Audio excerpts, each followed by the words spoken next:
In this episode of Unpacked. After a lot of my friends wrote me off and I was called a KFC. What do you connect to in terms of heritage for yourself? So I felt like the African community was just way more accepting, where I could just be myself. You can love whoever you want to. Yeah. It's not a thing anymore. Yeah. But I feel like there's always those sour grapes that make it a thing.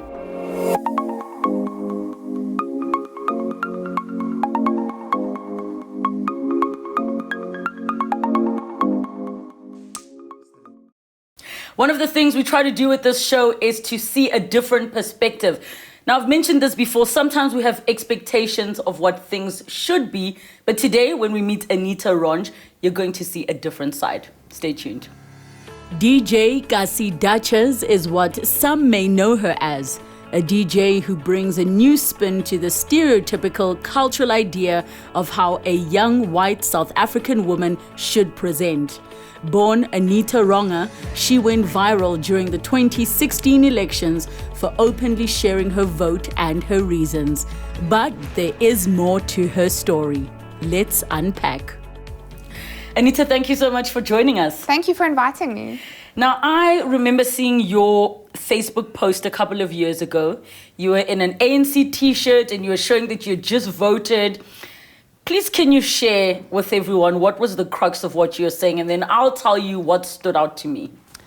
Well, it was just after the voting in 2017. Yeah. And I decided, I did some research on the ANC and our history as a country. And I've never voted for the ANC before. But after actually doing research and living a life where I was really into Kasi and actually going into South African people, like as a whole, not just the white part. Yes. I realized that I should change my vote. I made it public, very public, wore my t-shirt. And people were really shocked about, just in general public, in the stores and stuff like that, about me wearing an ANC t-shirt. And so I posted that experience on Facebook and it went viral up until today. So now let's go back to your upbringing, just so there might be somebody who's watching and listening and is like, so what if she was wearing an ANC t-shirt? Take us back to your upbringing, where you grew up and what your childhood was like. Okay, so I was born in Newcastle and then moved to Kempton Park when I was 5 years old. Went to Afrikaans primary school, went to an Afrikaans high school. Always had African friends in Afrikaans schools, and I always kind of I was always drawn to that part, of the pupils and stuff like that. Do you recall why you were drawn to black people? Not really. I feel like it's just always been a natural thing. It's never been a thing for me, actually. But for other people, as I grew up, it was. For me, it wasn't, And, I started dating a black guy when I was in high school. And it was completely frowned upon by everyone. It was the biggest thing. As in school and home? Yes. Okay, so before we jump into the shock factor, what was home life like? Just to give context, was it a typical Afrikaans conservative, you go to church every Sunday? Was that the type of home that you were raised in? Yeah, but we were never racist. Yes.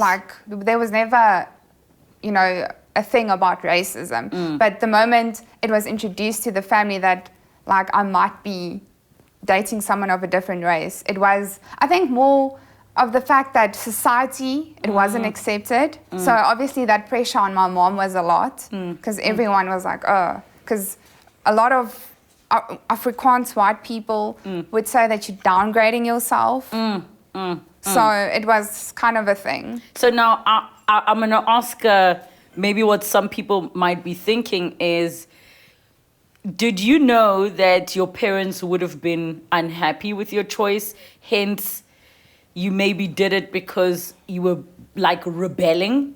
I've heard some teenagers say, they would do something like that just to upset their parents? Yeah. Or was it something for you that was like, this is just the person I wanted to be with? Yes, definitely just like a natural attraction. Yes. And then after high school, after a lot of my friends wrote me off and I was like called a KFC. I don't know if you know what that means. A KFC, I think, I'm assuming it has to do something with the K word. Yes. And what is the And the FC? F word. And chick. So. Oh! Yes.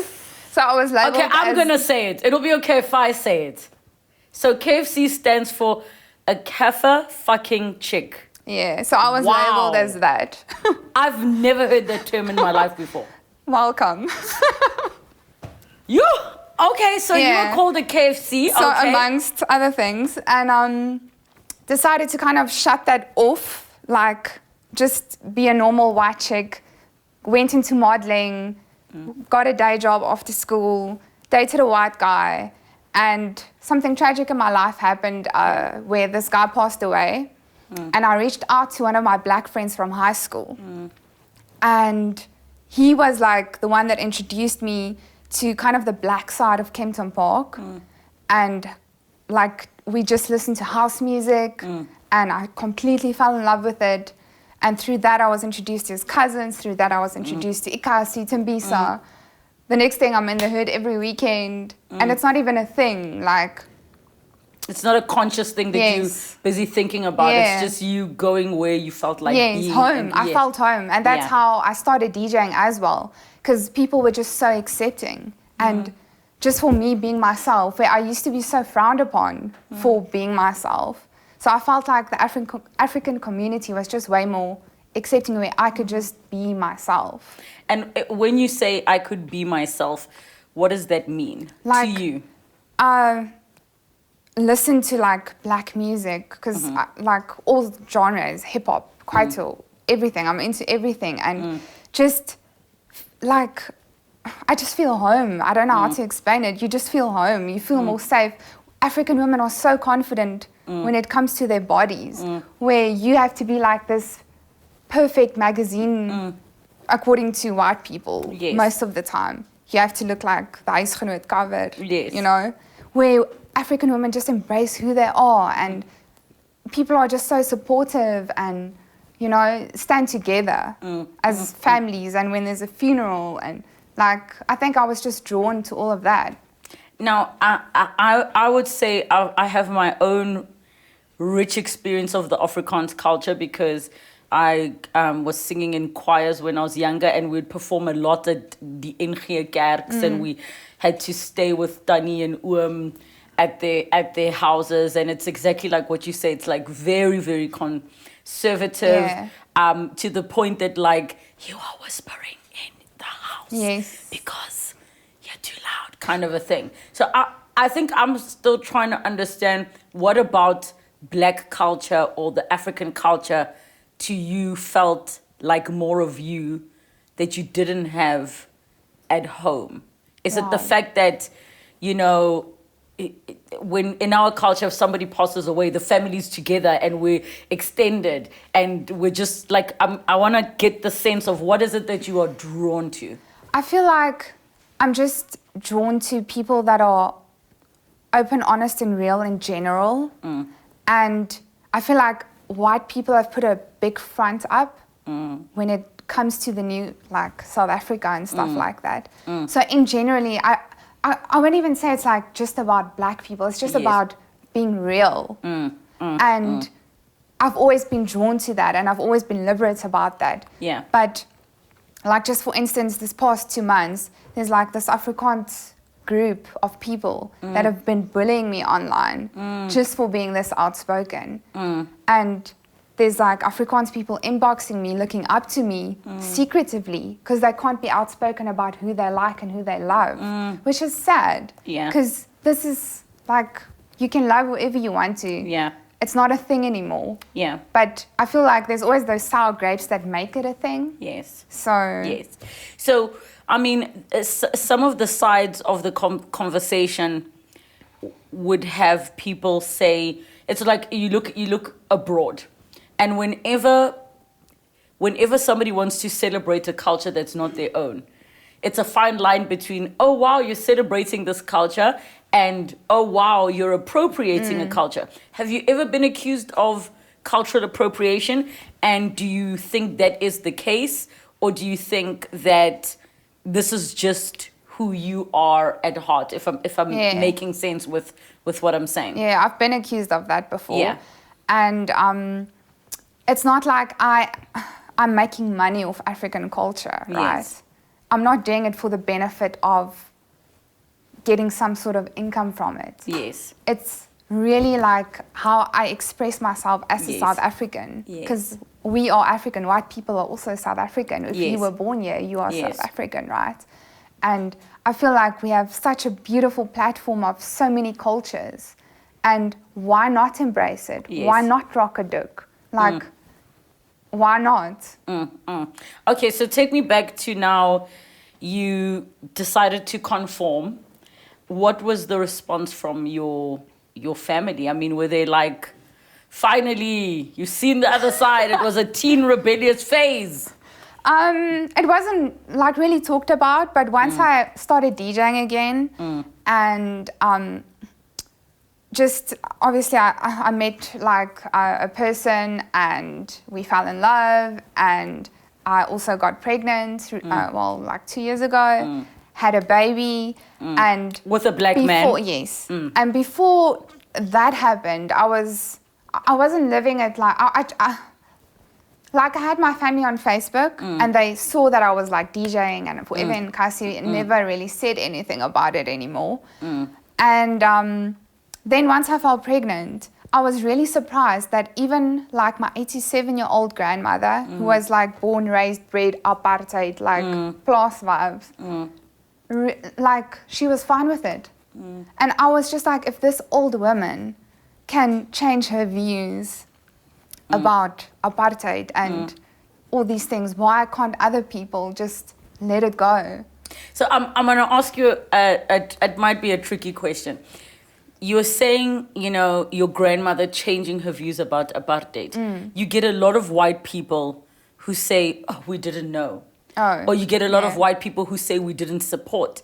So if you are saying your grandmother changed her views, does that imply that she supported apartheid and now says, okay, well, you, my child, are now having a child with a black man, I accept you? Just so I understand correctly. Are you saying that that was, or you're saying that that was the upbringing she had and she's okay with it, or like she was a staunch supporter of the apartheid government? I honestly don't know what her political views are or were back then, but she was born 1930, whatever. So it was kind of part of how they grew up. Yes. So I can't really tell you to the point, like, yes.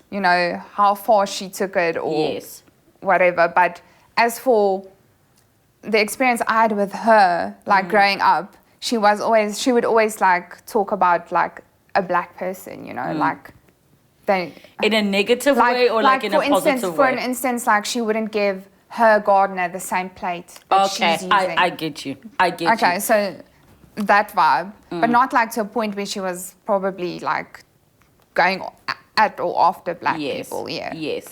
Okay, so when all of this was happening, I mean, why is your family just Facebook friends? Did you like literally choose to discard them because... No, not at all. What happened? I think after I went into the whole Kasi lifestyle, a lot of them unfollowed me, unfriended me, didn't really talk about it, didn't really go to family gatherings. There was instances where we didn't even get invited to a wedding because of my choices in life. Yes. And they just kind of came back around eventually after the years. I've been DJing for 6 years now. Yeah. So eventually they came back around and it seems to be okay now. What is their understanding of your choices? I haven't really had like a sit-down conversation with them, to be honest with you. Why? Apart from with my mom. How come? I have no idea. We're just not that close. I think after the whole fact that I was kind of maybe pushed to the side, I I don't feel like I need to explain myself to anyone anymore. Yes. I'm at that stage where I'm confident about who I am, and I really don't feel like I have to explain why and why not. I'm following certain rules in life. I am who I am, and I just express that. I think for me, it's not even so much about like explaining per se, like you have to justify anything, but I think it's more of a big part of African belief system is that Ubuntu, and it's always odd. You know, for me, let me speak for myself as a black person. Whenever I hear a white person say, "Oh, I haven't spoken to my brother in years," it's such an odd thing. Yeah. It's an odd thing. As I've gotten older, I've understood, I see why somebody might make that choice because you mustn't keep anybody in your life if they're toxic. Yeah. But I've always grown up with that thing that we were stuck with rubbish relatives because they're your family. So to me, it's that thing of, okay, if you're connecting to the Africanness and the Ubuntu and the family is so important, how do you have such a distant relationship with your own family? Even if it's not to explain, but just to be like, you're still my mother, you're still my father, you're still my whatever. Yeah. Well, I've got a very close relationship with my mom. Yeah. My sister and I are also pretty close. Yes. But apart from like the rest of the family, we've only seen each other like maybe once or twice a year. So we've never really been that close where we meet up every weekend or had like a cousin's weekend or anything like that. We've never been that close in general. So would it be fair to say your family, they're not your friends? Yeah, Okay. it would be. No, and I specifically say that because the older I've gotten, my cousins and I, we try to meet up once a month and just braai and hang out and chill. And we were like, we actually are friends. Like outside of being family, we are choosing to be in each other's lives. So I can understand what you're saying. So over the years, you've picked up some. You can wabulela, uyathetha, uyakhuluma. Yeah, I can talk a little bit, but not fluent. Not fluent. Yeah. Okay. So now, take us back to you're DJing, you're in the Kasi, you're there every weekend. I mean, what is happening in your life at this time? Like, you said you tried to do the whole conforming thing. Are you working? You know, who are your friends? What is happening in your environment at that time? Okay, so when I started DJing, made some good friends in Tembisa, and I was working as well. I've been working my entire life, day job vibes, and my DJ career started picking up a lot. What is your DJ name?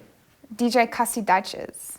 DJ Kasi Duchess. Yeah. Okay. So the Kasi is because of Ikasi, Yes. and then Duchess is like the queen of house, basically. I got you. Yeah, so just but basically a woman hustling both sides, corporate, my own career, and the same group of friends. And how were other people receiving you? I mean, I know you've spoken positively about the experience of going kokasi, playing kokasi, dating a black man, having black friends. Was it always warm, or were there incidents where it didn't feel warm? No, not at all. Really? I really cannot tell you of one bad experience I've ever had. Like at gigs, people are so like welcoming and just like unity, family. And I feel like I'm actually like a preacher when it comes to gigs because it's just like unity. People are so shocked, like, wow, someone actually stepped out of their comfort zone. Someone actually came to us to like DJ, you know? Yes. And she's playing our music. So I feel like it's just about reaching out and just stepping out of your boundaries. You know? So let's jump then to the Facebook post. What stood out to me is you were speaking about obviously the liberation and the struggle and what the ANC was able to do for the country, and you felt that giving your vote to that party is going to contribute to obviously getting society to more of an equal state. Yeah. From a non-political perspective, what was it that connected to you? Because you say you took the time to go and read. What were you reading that you felt, oh, wow? okay, I connect with this? Well, just in general, the perspective people have of like when black people took over the country, corruption started, which was not the case. Like everything that went wrong from when ANC took over is like because black people took over. Yes. And that's not the case. So just the fact that that party made it possible for me to go into Kasi, for me to like put together a career, for me to be myself, I just felt like I had to vote for them. So, and I'm glad you're mentioning the thing about the perception. Yeah. What in your, I would say maybe previous circles of people, is the perception of, and I don't even just want to make it an ANC thing. Yeah. I want to make it a conversation of, you know, when Nelson Mandela became president, there was that group that was like getting their bunkers ready and packed because they were scared of civil war. And, when the blacks took over. I mean, what are the kind of conversations that you heard? Wow, I feel like there's a lot of, you know, in every white group, wherever there's a white group of people, there's always those discussions, unfortunately. Yeah. And I feel like it's more about ego than about facts and actually doing research about it. Because it's always like, it's an ego boost kind of thing amongst white people. And it's always like, oh, but you downgraded yourself. Why would you choose to swim against the stream as a white South African woman? Like, where am I? I'm just being myself, you know? Yeah. So, in fact, now, which is the funniest thing, now that people know that I'm just outspoken and I'm against like racism, these groups of white people do not have these conversations around me anymore. Yeah. Because they know. Like, people will not make black jokes in front of me. Yeah. Because I will report them. Yes. That's me. So I'm actually getting goosebumps because it's just like, it's so, and that's the other misperception people have about me. Because I posted something where I said, I'm too white to be black and I'm too black to be white. Because I can never go back to the white girl. Because I've been so open and public about it. Because a lot of people said, oh, she's just doing this for attention. She can go back tomorrow to a white life and live a life, which is not the case. Yes. Like, I was having this discussion actually last week with someone. I cannot go back and date an Afrikaans guy. And if they had to find out that I basically had a baby, well, let's say I didn't even have the baby. Let's say I had no proof, like, I was with a black person. And they had to find out, it would be frowned upon. Like, I can't just go back to that typical Afrikaans white girl. Look, without us making the jokes of once you go black, you never go back. No, Zamalek. I mean, I think I understand what you're trying to say is almost like the understanding of your upbringing is a life that you can't go back to. Yeah. I think where I'm trying to be cautious is to say, is that what we label the white upbringing as? Because what you're describing to me is very different to some of my other white friends who are South African, born South African. And I want us to be clear, you know, for everybody that's watching. When we say a white upbringing, we're also creating a label over a certain stereotype. Yeah. Or should people imagine that, you know, your upbringing was almost like Pretoria Noord, and when the Springbok play, then the old South African flag comes out and of your beer. Like, is that what people must imagine as in like, oh no, my parents belong in Oranje Stad? I feel like if you were raised like as a apartheid family, right? Yes. You were raised white. And if you were not, you were raised black, right? Yes. And I don't think people realize that there was an in-between where it wasn't a thing. Yes. Like in my family, for instance. Like, we didn't have like the flags and all those funny things. And someone actually asked me, do I raise my child as a black child or a white child? How am I supposed to raise a child? Yeah. As a human, because that's what she is. Yeah. So, I feel like where that comes in, you were raised white, you were raised black, it comes down to apartheid basically, and not about the family structure, if that makes sense. I got you. What I can understand is, when you're speaking about people who say, yeah, she can always go back. My understanding of what they're saying is, and I could be very wrong, is that while you can enjoy the parts of being black that are nice, you still enjoy the privileges of being white. And I know that whole conversation is completely misunderstood in the sense that white people will jump up and say, I don't have land, I didn't inherit anything, but forgetting that by the mere fact that you are the way you look means that you can walk in certain neighborhoods without somebody asking you what you're doing there. Yeah. You know what I mean? Yeah. So I can get what they're saying. What is your interpretation of the thing of, but she can always go back? Well, personally for me, I know that I can't. Like I said, I've been so open and public about where I stand. Yes. As a person, as a human. Yeah.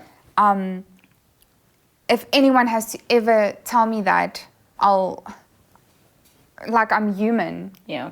And I don't feel like I've had, I was raised in not the richest family. Yes. I wasn't given anything. Yes. I was never, I even never received, college money. Yes. I've hustled for everything. I've been Yes. working since I was 15. Yes. So I guess, when it comes to public perception, and white privilege and all that, that's a whole different, another conversation.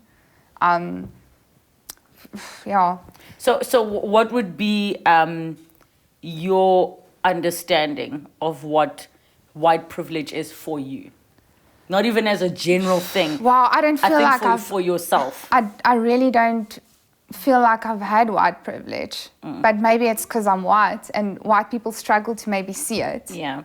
But like I said, I feel like I've really worked hard for everything that I've had. So as a personal effect, I can't really see it. Yeah, yeah. I mean, look, I would, if I'm to simplify it, there are certain situations that you and I, as young South African women, speaking the way that we speak, we're articulate, we're conversing, there are certain situations where the response to me would be different to the response to you. Yeah. For the simple mere fact that when a person looks up, I am black. Yeah. So we don't need even to look at what's happening in America and compare it to here. That is just the nature of the number of stories you hear of, I wouldn't be able to get a certain apartment in Cape Town. Oh, wow.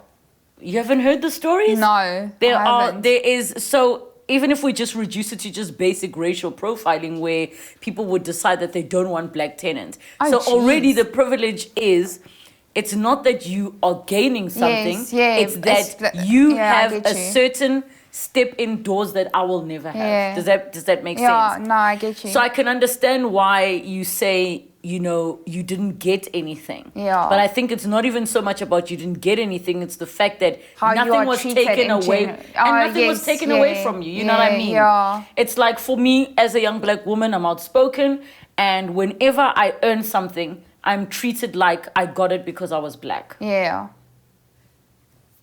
In your case, maybe you might feel like, it's great playing kokasi. People like me because they don't see a white girl kokasi. But it's not a loss, if that makes sense. It doesn't take away from anything you've done. I don't think you walk around thinking I'm possibly a terrible DJ and I'm just getting gigs because I'm white. I have the thoughts that I might have just got this job because I'm black. Yeah. I constantly have to have people around me saying, you're actually good at what you do, if that makes sense. Yeah. But that thought would never cross your mind. I've really not thought about it like that. I can't really say that I think I get gigs because I'm white. No, but that's what I'm saying, because that's the privilege, is that you never have to ask yourself if you got something because of the color of your skin. Yeah, I get what you're saying. That's never a thought. Yeah. Or the fact that there's certain neighborhoods I would not be comfortable walking alone because if somebody has to ask me, what are you doing here? Yeah. And I argue, I'll get the cops called on me. That would never happen to you. Okay, so fast forward to now, you are now being very outspoken, and you're saying that a lot of people have reached out to you. What are some of the things that people are saying that they envy about you? Well, both good and bad. Yes. Start with the bad, so we end on Oh, the wow. good. Do you really want to hear that? Yes. Sure. Inboxes of people telling me if I get a breakdown with my car, they hope I get raped by 35 barbarians and... Barbarians being black people. Yes. Wow, okay. Wow, just in general, people telling me commenting on my Facebook, pictures of my baby girl, saying like, what am I gonna tell my half-bred when she grows up? Just like all these trolling, like typical Afrikaans group of people that are just way back, like they haven't moved forward. But then there's always like a good side to everything, and mostly my outspokenness is positive, and the reaction is positive. There's a lot of white people that tell me that they wish they had my courage to come out as like a liberate Afrikaans person who's comfortable with loving wherever they want to. Yes. Because there's a lot of people that do fall in love with other cultures. It doesn't or race. It's not even about black and white. It's like Indian, whatever. Because I mean, Indian people are also more like Afrikaans people. Yes. Very conservative. Yeah. And dating a black person is out of the picture. So a lot of people really feel inspired to come out and just love whoever they want to. But are they doing anything about it? Because that's a different story. Because, you know, whenever we have conversations around race and what is the next step, it's one thing for a person to say, I admire you so much. I wish I could also just, you know, be open, love whoever I want to love. It's another thing to actually do it. Definitely. And it takes a lot of courage. But I think when people see that other people are doing it, and if people are so like outspoken about it, and they see that I'm not getting killed for it, my family accepted it, you know, maybe they would be more inspired to come out themselves. It's so weird even saying come out, because it's not supposed to be a thing even. Yeah, but I mean come out in the sense that people would associate coming out with being in the closet. Now you're saying, hey, I'm homosexual, and because for a long period of time it was taboo, it was a whole big thing. I've never considered that concept of coming out as, hey guys, actually, I like black people. Hey, I'm coming out. You know what I mean? Like, I've never thought of it that way. But when you say that, I'm thinking to myself. Well, it's kind of more about just coming out about the person that you love. Not necessarily, you know, it shouldn't be not necessarily a black person or whatever. Okay, I got you. You get what I'm saying? I got you. So it can even be like, for an instance where a poor person falls in love with a rich person. Same thing. Yes. So it's just as in you loving somebody outside of your circle. Yes. A so-called outsider. Yes. Okay, I understand. And then it's not like always about, like I said, the race thing. It's about who you connect with and who respects you and just who you fall in love with and who understands you as a person and your life. So I just had another thought. Now you as a white mother raising a mixed race child, I can't recall what I saw this in, but it was a movie or it was a series where a black woman has a mixed race child. Now she basically, this is in America, she's taking the child in the pram and she gets into an argument with a white woman. The white woman, because the child looked so fair, called the cops saying, I know she's stolen that baby and it was her child. So I'm thinking about no one would ever think you've stolen your child, or do they throw comments that, oh, is that actually your child? Like what has the experience been a white mother raising a mixed race child in South Africa? People do kind of still frown upon it. In what sense? Like, for instance, the other day I was in the queue at a shopping center, and it was like a Afrikaans father with his son, which is probably in his mid-20s, and he said, oh, look, this child was in the sun for too long. in my face in 2020. So I was like, Sebete, the nerve. yeah, and I was literally like I wanted to react, and the son looked at me and he was like, Dad. And I was like, I just felt like if my baby was older, I would have reacted in a respectful way to show that she needs to stand up for herself. Yeah. But I also felt so sorry for that son because he was so embarrassed by it that I didn't react. But I think that's still a challenge for me as to how I'm going to raise her.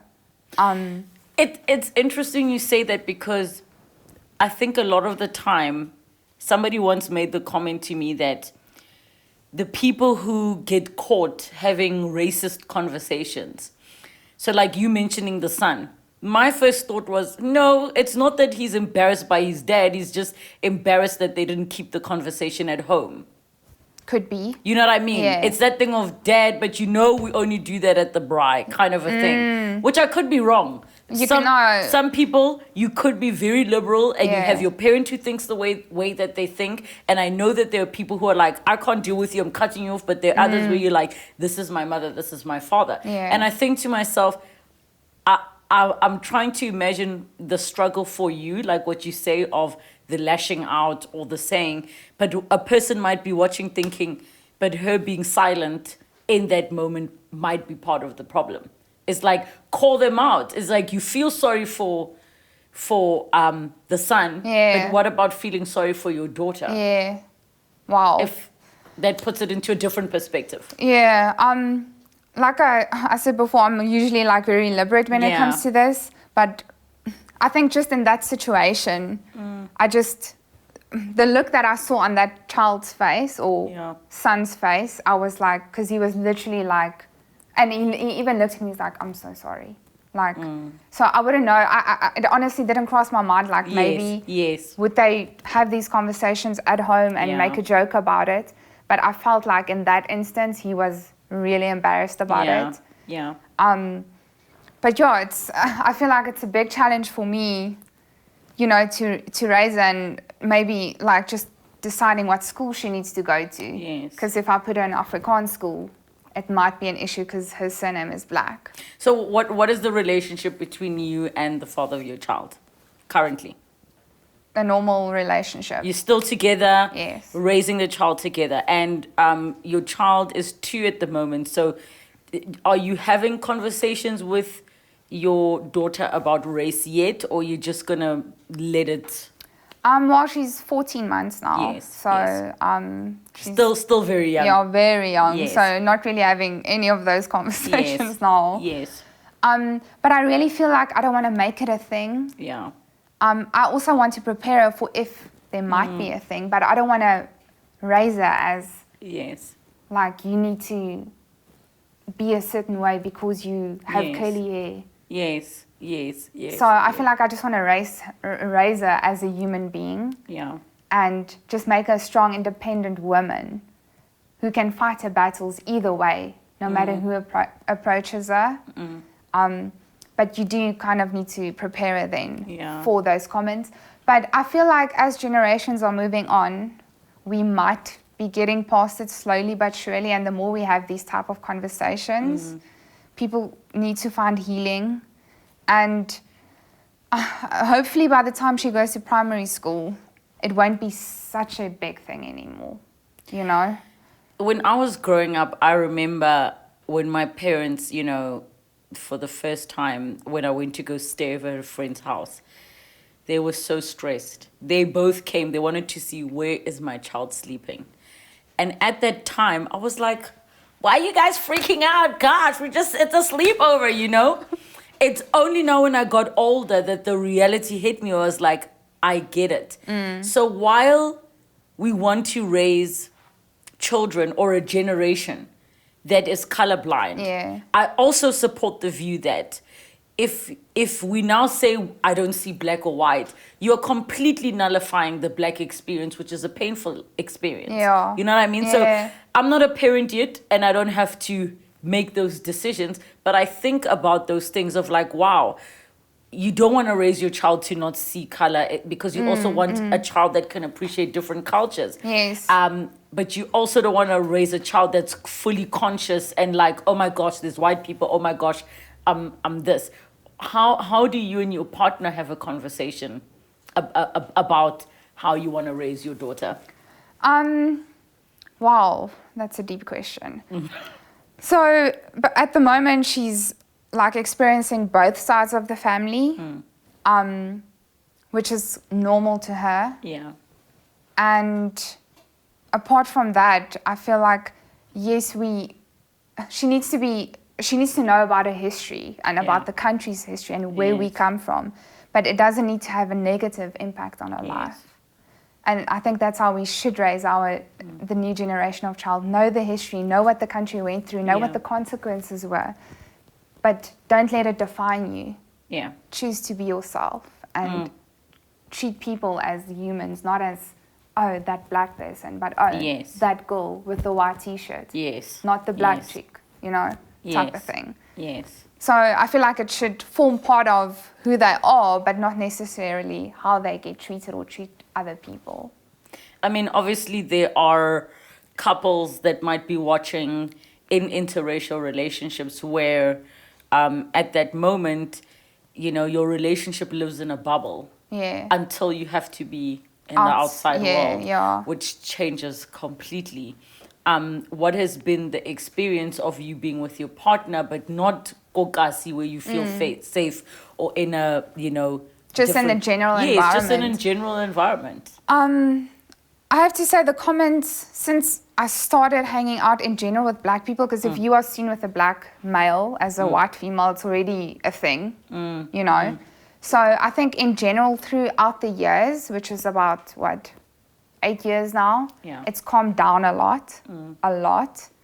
I haven't been approached. I used to be approached by all people that would like, look at these people, or, have like funny comments in public, in the mall or at the coffee shop or whatever. But I have to say lately, for like the past 3-4 years, it's really calmed down. Yeah. Which is a good thing.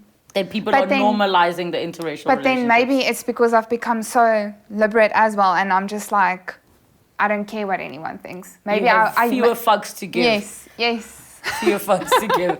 So maybe in the beginning I was like, oh, everyone's staring at us or whatever. Now I don't even see it. Yeah. So maybe it's because of personal growth, or hopefully we are growing as a country. So what would you want, the family members that you're not in touch with anymore, that have sort of ostracized you, what would you want them to know about who you are and the life you are living? Wow. Just being the pleasure of having self-peace, the pleasure of just being free with who you are, just being at peace with yourself, because that's actually what life is about. And your happiness is about as a person. Not to take out your anger out on a race or on whatever is wrong in your life, but you just need to find peace within yourself. And I found that. Yeah. So, sorry, I'm even getting No, it's emotional. okay. And I think there's a side to it that we don't see. No one wants to lose family.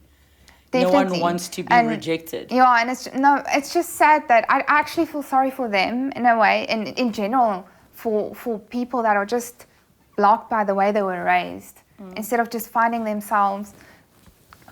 own way in life, exploring other cultures. Just like go to Kasi, because 99% nothing's going to happen to you, because people have this perception, oh, we can't drive into Tembisa because we're going to get hijacked. The chances of you getting hijacked in Tembisa are way less than what it is on the outside. Yeah. So just maybe taking that step and just like exploring our country, our nation. I took my mom to Chisanyama and she loves it. She never knew this thing existed. And I was like, yeah.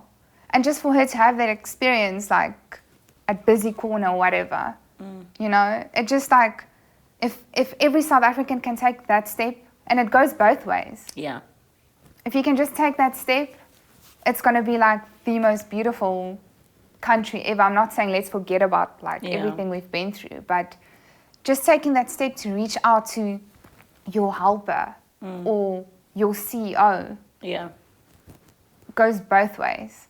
Look, I have said to people that if the only Black experience you have is what you've read about or the one time you might have got hijacked, then that's the perception you're going to have of the Black experience.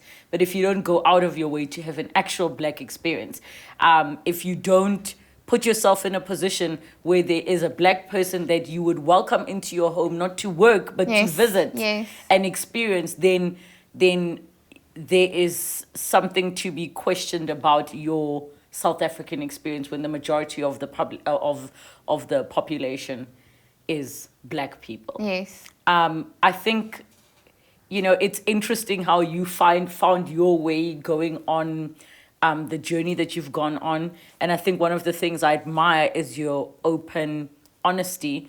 At the same time, having said that, I can understand why people would question that. So what would you say to Black people, or actually anyone of any race who's like, nah, she's just doing it for attention, or she's just doing it for, whatever they've accused you of doing it for? Yeah. Wow. I feel like I've been at it for so long, and it's something that it really grew within me, So I've never done this for attention, or I'm doing this because it's who I am. And I think it just happened to be that I'm a DJ on a more public platform, that people would think I'm doing this to get more attention because I want to, like, get more gigs or whatever. Yes. I feel like my calling was actually to reach more people through DJing about race and about Ubuntu. Yes. I don't know. I feel like that's my drive behind being a DJ. If I understand correctly, you feel like for you it's connecting people. Yes. Through your own story. Definitely. And obviously the music being an expression of a certain art is a part of that for you. Yes. So having said that, are you going to any lengths to try and bring people of your family, your community into this experience? You've mentioned that, you brought your mom kokasi, she experienced chisanyama, but beyond the DJing, what else would you say you are trying to do to connect and bridge the gaps? Oh, wow. Within my family, I feel like with the whole fact that I fell pregnant and had the baby and whatever with my baby shower, when those two families came together, it was literally like, oh, we're a mixed family now. And like everyone just embraced each other, never met before the baby shower. So it was just like a unity of just people, who's never met before. But somehow I connected them. Yes. And I feel like if I can do that through my DJing as well, because there's a lot of white people. I was in Zambia, where Afrikaans people came out to see me DJ in the kasi of Zambia, basically, or DRC, I can't remember which country. Anyway, same thing. So I feel like if I can get more white people in, and that is happening, because even though all these Afrikaans groups are hating on me, I'm getting a lot of white people that are saying, where are you DJing? I want to come to Kasi, I want to experience this. And I'm a very open and welcome person. I'll literally add you on WhatsApp and make sure that you come to the gig, Yes. or let you drive with me or whatever. So I'm that type of person. So I feel like if I can reach people through that, So you and the father of your child, what culture is he? Swati. Swati. Yeah. Now, did he have to pay damages for you? No. And how come? Well, we've had that discussion, and we just felt like we did the whole ritual of we introduced me to his family traditionally and all that. Does that mean, when you say introduce me to his family traditionally, does that mean I was introduced as the person who's going to be having your son's child, or this is the woman in my life and I have intentions? Yeah, that was the intention. Okay, yes. That one. Yes, yes. I'm still learning as well. Yes. So that's how far we went with that. Yes. Yeah. And they don't feel in any way like if certain rituals are not done a certain way, there's like a deal breaker for them as the Swati side of the family. I have to say I really respect the culture. So I'm not going to like take anything away from them as a family, because I understand where it comes from. Yes. Which is the lovely part of my whole journey, is like I understand like African culture. And I mean, we did the whole thing where my mom had to cut her hair only when she was 1 year old and all that. So I'm learning all these traditions as we go along with her, because I was never raised that way. Yes. But I do feel that she needs to have that experience, because she is African. And she is Swati. So what is your understanding of what being African is? Wow, being African, just being a South African person, being open about who you are. Being an African person. Sure. Just embracing the culture. Yeah. Yeah. And when Heritage Day comes along, what heritage are you celebrating? Well, I feel like I have like a variety, because I embrace all of them. Yes. But I feel more drawn to the African cultures than, because let's be honest, what culture does Afrikaans people have? Like, what do we dress up as? Or look, in fairness, and I'm gonna play devil's advocate here.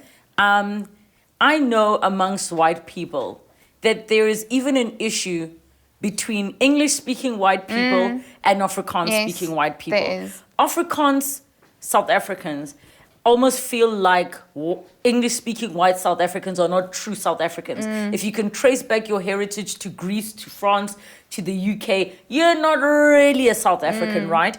At the same time, English-speaking white South Africans have a perception that Afrikaners are a diluted version of Dutch, or, so the reason that I even ask these questions is because it would be interesting to see what you identify with. Irrelevant of whether you agree with it or not, it does form a part of you. Yes. So what do you connect to in terms of heritage for yourself? I just feel like I'm a South African person, not necessarily any like culture, or because I mean I was brought up Afrikaans, but I don't feel like I'm that Afrikaans chick, you know, like we discussed before. Yes. So do you still speak Afrikaans with your family? Yes, yeah, I do. Fully speak, and is your daughter learning Afrikaans? Both. Well, all three: English, Zulu, Afrikaans. Okay. Yeah. I think I'm getting it.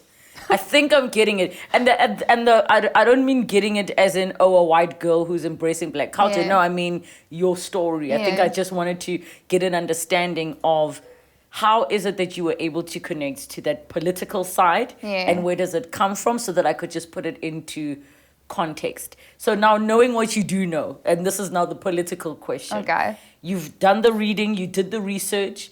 Would you still vote an ANC? And what would the reasons be that you would be voting the ANC? I would, yes. Reason being is I still feel the same. And the Women's League actually contacted me recently, and they said that we really need more people like you, because on black and white, we are multiracial. Yes. But when it comes to being public, yes, we are not. Yes. And it's a party that still needs a lot of growth, obviously. Like I said before, corruption did not start when the ANC took over. So it's been there. It's just been more public. Yes. And obviously because of social media as well. Yeah. And definitely I would stick still by my vote. And will you be joining the ANC Women's League? You never know. Okay.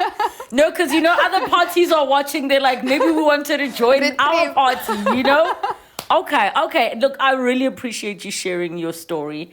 What are the final words that you have? And you can speak to this camera. Just to the South Africans, to the viewers, what are the final thoughts you want to share with them?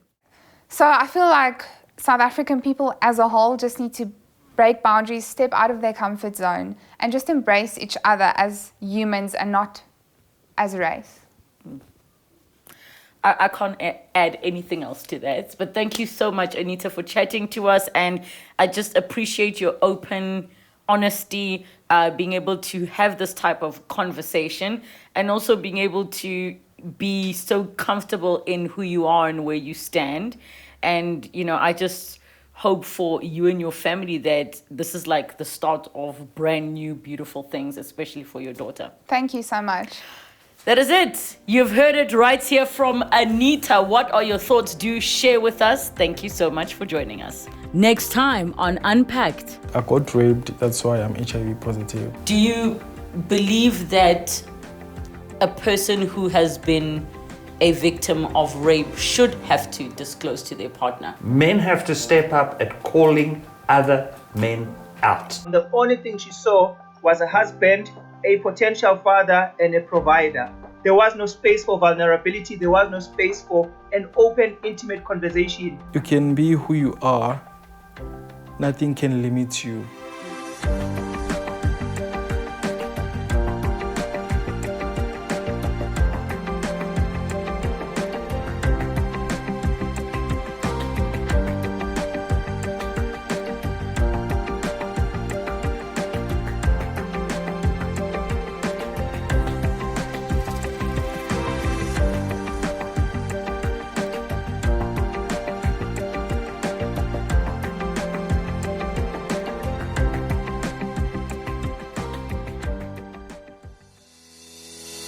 That's Unpacked with Relebogile Mabotja. New episodes weekdays at 5:30 p.m. on my YouTube page. Don't forget to subscribe. Television edited broadcast weekdays at 5 p.m. Open up with S3.